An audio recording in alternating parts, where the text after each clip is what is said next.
Bapak ibu saya adalah keluarga-keluarga yang romantis. Ibu bayangkan, suatu ketika ibu telepon bapaknya, telepon suaminya, Assalamualaikum. Manggilnya apa? Cuma ada Bang, ada Pak, ada Abdi, ada apa Mas, gitu kan? Assalamualaikum, Mas. Lagi di mana Mas?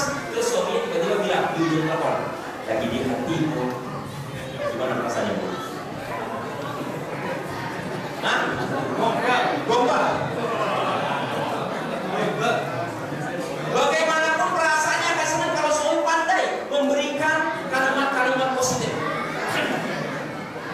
Suatu ketika saya tidak ingin memberikan contoh yang belum saya ajarkan ya, yang belum pernah saya amalkan maksudnya. Suatu ketika saya pulang kerja, biasa sebagai seorang istri berusaha memberikan layanan. Kemudian dia bilang, "Nih, bikin minum ya." "Siap." "Ya, minum apa nih?" "Minuman apapun yang Umi bikin pasti akan ada habiskan." "Oh, kalau itu bikin teh manis ya." "Siap." Dengan saya apresiasi begitu. Kemudian ketika dia mau ngaduk, nuangin teh, ketika dia pengen ngambil gula, saya kagetin, Mimi, tapi jangan pakai gula ya." "Loh, kenapa Mimi?" "Kan sudah ada Umi." Ibu gimana kalau perasaannya suami dengan ibu? Akhirnya nggak jadi minum teh manis dah tuh. Langkah selanjutnya terserah Anda. Suatu ketika saya ajak istri kondangan ke sebuah undangan yang sangat mewah. Dan di undangan itu ada di tengah-tengah ruangannya itu di rumah itu ada meja berisi bunga. Bunga yang segar, bunga-bunga itu wangi-wangi luar biasa. Tiba-tiba saya punya ide, akhirnya saya ajak dan istri saya mendekati bunga itu, mendekati meja berisi bunga itu. Ketika sudah mendekati bunga itu, tiba-tiba saya kagetin lagi, Mimi, jangan mau sini. Kenapa nih? Kapan caranya? Bukan enak kalau bunga tuh enak minumnya. Sampai di pinggir, istri saya penasaran, itu apa sih? Maaf nih, Abi khawatir itu semua bunga-bunga yang pada layu kalau dia lewat situ. Abi, tapi tetap di kondangan. Ini contoh sederhana bagaimana kuratul buat seorang istri dan seorang suami. Ya, mudah meminta maaf, nggak egois. Nah, ini yang saya bilang, visi yang harus dipahami oleh setiap rumah tangga kalau pengen nanti menghasilkan generasi yang baik. Kenapa? Orang tuanya romantis dan harmonis, suami istrinya. Kalau orang tuanya biasa seperti itu, nggak pengen bertengkar, nggak pengen marah-marahan, maka dia akan mengurus anak-anak. Visi ini dijelaskan oleh para mufasir yang dimaksud dengan qurratu a'yun di sini. Pengertiannya kata Imam Ibnu Katsir adalah orang yang ayyaruhu ya'maluna bi ta'atillah, orang yang menjalankan ketaatan kepada Allah Subhanahu wa taala, yaitu semua anggota keluarganya, suami, istri, anak-anak taat kepada Allah, itu yang maksud. Nah, contohnya yang tadi yang saya bilang memuji istri itu adalah bagian ketaatan dalam area akhlak. Ketaatan itu kan ada dalam area akidah, dalam area ibadah, dalam area akhlak. Ketika kita menerapkan kalimat-kalimat positif, pujian, apresiasi, meminta maaf, maka kita sudah menerapkan akhlak dan itu adalah ketaatan. Ini yang membuat kita menjadi qurratul a'yun. Nah, yang dijelaskan para ulama artinya intinya adalah taat kepada Allah Subhanahu wa taala. Nah, visi yang kedua, nah, jadi tadi doanya daripada Bapak Ibu sekalian masih ingat doanya? Rabbana hablana min azwajina wa dzurriyyatina qurrata a'yun waj'alna lil muttaqina imama. Bapak-bapak dan Ibu sekalian, barangkali ya ada yang belum pernah menghafal doa ini dan belum pernah membacanya secara rutin atau belum rutin membacanya. Inilah ilmunya. Sore hari ini kita mendapat kebenaran satu doa yang harus dibaca rutin. Kalau ingin rumah tangganya yang sakinah mawaddah warahmah, ini yang menjadi senjatanya doa. Terutama baju bernomor kayak begini, doanya betul-betul bikin cerah. Rabbana hab lana min azwajina wa dzurriyyatina. Rabbana hab lana min azwajina. Dalam departemen agama, tafsir terjemah departemen agama, Rabbana hab lana. Orang ini berdoa mengharapkan ini.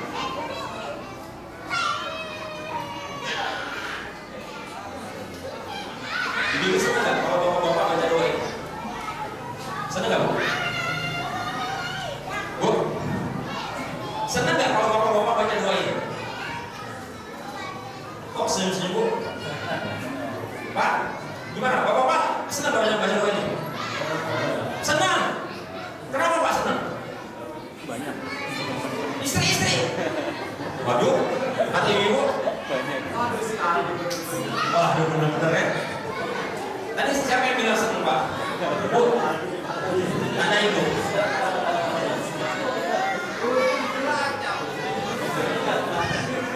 Baik, Bapak dan Saudara muliakan, terjemahannya secara letterless di Departemen Agama seperti ini. Tapi terjemahan yang ternyata terjemahan yang kurang pas, makanya saya ambil terjemahan yang lain dari pas. Pengertian azwajina itu artinya adalah bukan istri-istri saja maknanya, tapi pasangan. Kenapa? Kalau yang berdoa suaminya, maka yang dimaksud adalah istri. Kalau yang berdoa istrinya, berarti yang dimaksud adalah suaminya. Terus gimana dengan jumlah jamak itu? Azwaj itu bentuk jamak. Yang dimaksud di sini adalah karena yang berdoanya banyak. Ya, orang-orang itu berdoanya bareng-bareng banyak, sehingga ya berdoa untuk istrinya masing-masing gitu. Jadi jangan susul dulu ya ibu ya. Ini ayat Al-Quran nggak mungkin memberikan berdoa. Baik, jadi yang dimaksud dengan sisi pertama ini adalah kita menjadikan hidup kita mengarah kepada ketaatan.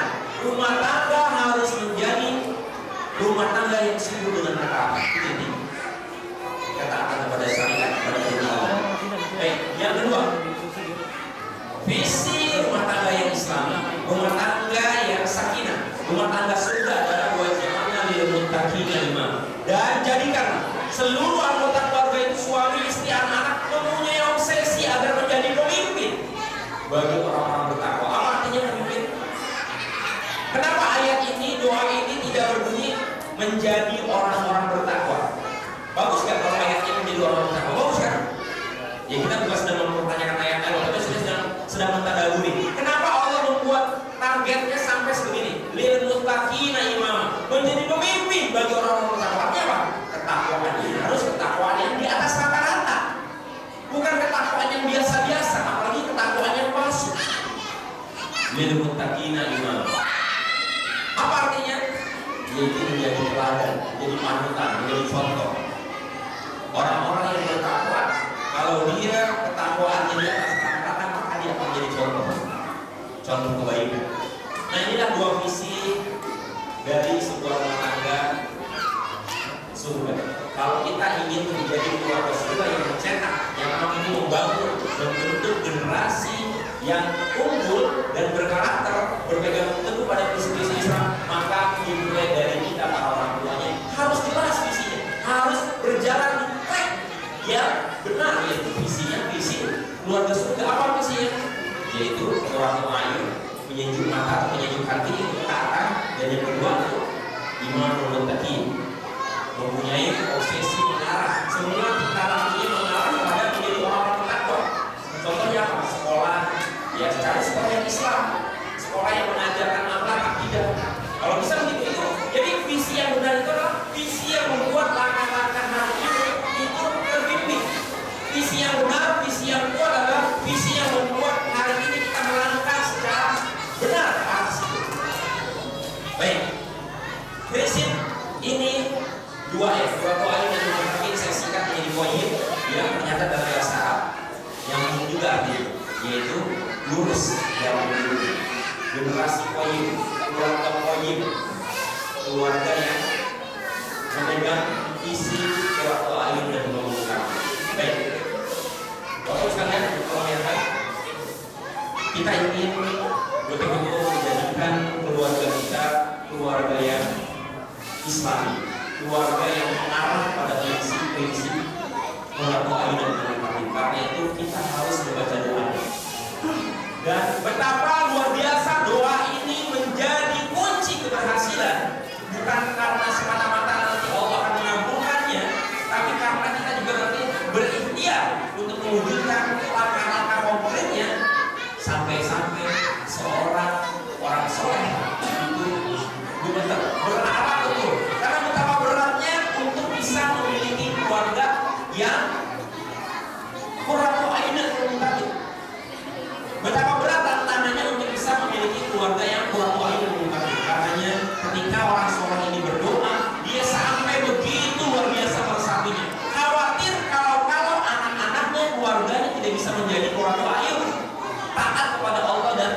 menjadi pemimpin yang bertakwa. Kita sama-sama simak. Mudah-mudahan ini bisa menjadi renungan buat kita semua. Sekaligus kita berdoa ya Bapak Ibu sekalian. Ini ayat berisi doa, dan yang berdoa jangan hanya beliau saja, tapi kita mendukung lagi dalam tangan berpuasa kita juga berdoa. Sekaligus kita berdoa sebagaimana beliau berdoa dengan sungguh-sungguh dengan diri.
Begitulah kita seharusnya berdoa memohon pertolongan Allah, membimbing Allah agar kita punya keturunan pasangan yang soleh, menyejukkan hati taat kepada Allah Subhanahu wa Ta'ala.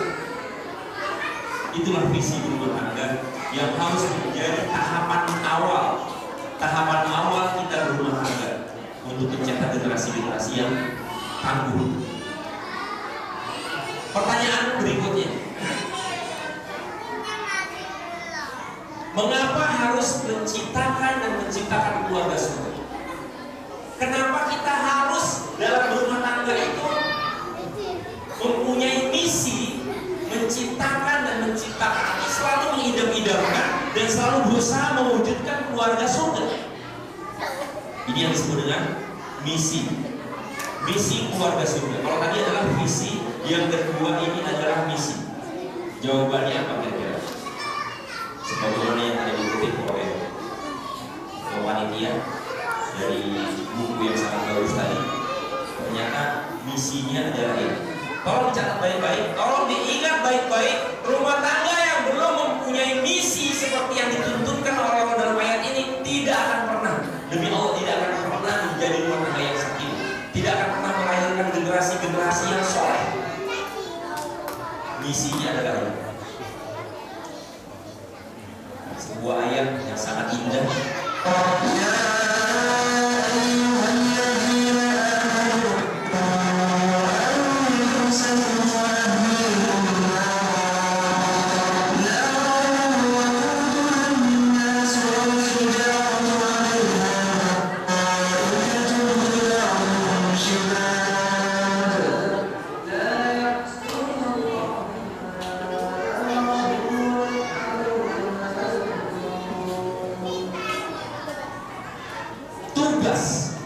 Misi penting yang harus kita jalankan dalam rumah tangga kita adalah qu anfusakum wa ahlikum nar, yaitu menyelamatkan keluarga dari api neraka. Apa pengertiannya qu anfusakum wa ahlikum nar? Sebagaimana disebutkan, Imam Ali bin Abi Thalib menafsirkan kalimat ini adalah yaitu mendidik dengan agama, mengajarkan Islam, mengajarkan Quran, mengajarkan sunnah, mengajarkan akidah, mengajarkan ibadah, mengajarkan akhlak. Masalahnya adalah bisa gak kita ngajarin agama sebagai orang tua kalau kita sendiri sebagai orang tua minim agamanya? Artinya apa? Ternyata untuk menjadi keluarga-keluarga yang bisa menjadi keluarga surga, orang tua harus lebih dahulu pertama kali menguasai ilmu agama dan mengamalkan agama dengan baik. Adanya orang kedua, kita masuk ke yang ketiga. Ini prinsip-prinsip awal. Saya mulai dari hal-hal yang dasar. Ketika kita ngomongin tentang pengasuhan anak, kalau kita langsung melompat kepada teknis, kepada langkah-langkah, tips-tips, maka nggak akan pernah bisa efektif kalau kita tidak memahami dasar-dasar. Yang pertama tadi visinya apa, yang kedua misinya apa, dan yang ketiga tujuan. Visi, misi, tujuan. Pertanyaannya adalah kalau seandainya kita ditanya tujuan kita berumah tangga itu apa sih? Jawab sekalian. Kalau kita ditanya tujuan, ending, yang bicara soal tujuannya adalah ending, akhirnya kita mau kayak gimana, mau seperti apa? Jadi kita bertanya jawaban ini dan pertanyaan seperti ini. Kita kan rumah tangga muslim ini. Ditanya tujuannya berumah tangga, apa yang mau dituju? Endingnya mau seperti apa? Apa jawaban kita? Apa? Apa ending dari rumah tangga kita? Ending itu artinya yang betul-betul paling akhir dan nggak ada lagi setelah itu.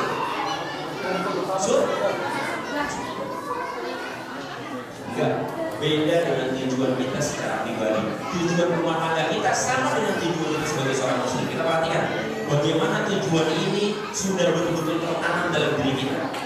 Dan kalau tujuannya kita adalah ingin masuk surga, dipanggil ke surga, pertanyaannya adalah kita udah tahu belum panggilan surga itu kayak apa sih? Kalau kita betul-betul pengen dipanggil ke surga, maka kita harus tahu dong panggilan surga itu kayak apa. Bagaimana bunyi panggilan surga Bapak Ibu sekalian? Gimana bunyi?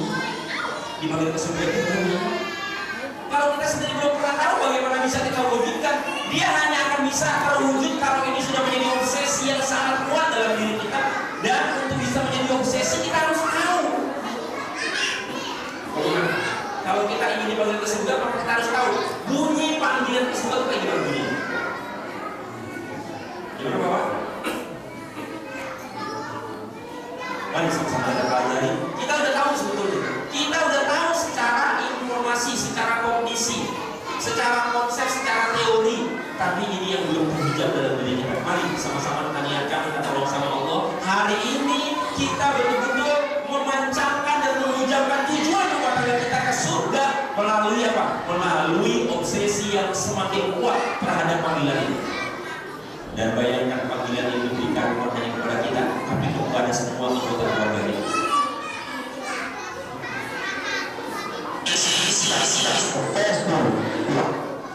And I feel, subhanAllah, this is so beautiful. So I used to play last Jews all the time. And hear the recitation of Surah Al-Fajr.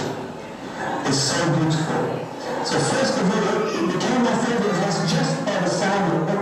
He used to say, at the end of Surah Al-Fajr, يَا أَيُّهَا النَّاسُ مُطْمَئِنَّ إِلَى رَبِّكَ رَاضِيَةً مَرْضِيَّةً وَفِي الْجَنَّةِ. Father God, the soft it just is so good. I do a little bit, but it became my favorite verses just by the sound.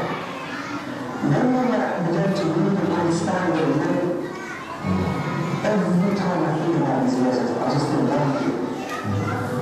I really hope Allah says.